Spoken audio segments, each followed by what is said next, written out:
Welcome back to Chronicles on the Focus, the podcast that dives deep into things that really need a shorter name. I'm your host, Bob. And I'm Alice, ready to tackle the linguistic behemoth that is, well, you'll hear it soon enough. Today's topic, Alice, is something that could use a serious edit from a name length perspective. Prepare yourself for Taumatawhakatangihangakoauauotamatea turi pukakapikimanga horanukapakai fanua katanatahu. I think I just sprained my tongue trying to say that. Laughing. Tell me about it, Bob. I had to practice that one for a week. It's a hill in New Zealand, and it's famous, not for its height, which is a perfectly respectable 305 meters, but for its name. It's the longest place name in any English-speaking country, possibly the world. 85 letters, Alice. 85. You could write a short story with that many letters. It's practically a haiku of a hill. But apparently there are even longer versions. Apparently one version clocks in at a whopping 105 letters. Now that's dedication to a long name. The longest version translates to something like, the summit where Taumatawhakatangihangakoauauotamatea, the man with the big knees, who slid, climbed mountains, swallowed land, traveled far and wide,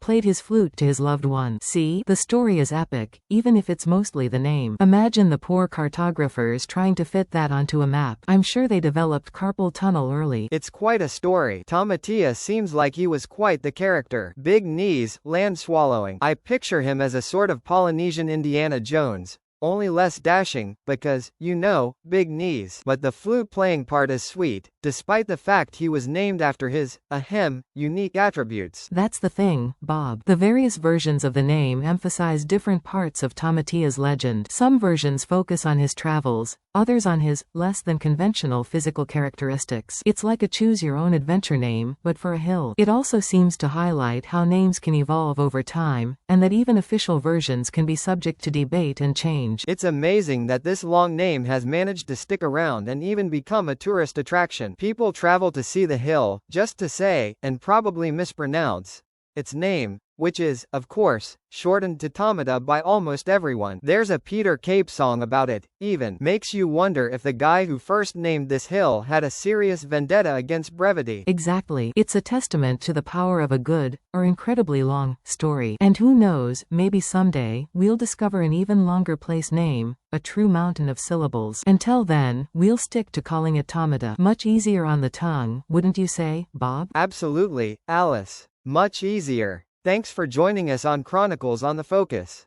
Join us next time when we discuss, well, something with a much shorter name, I promise.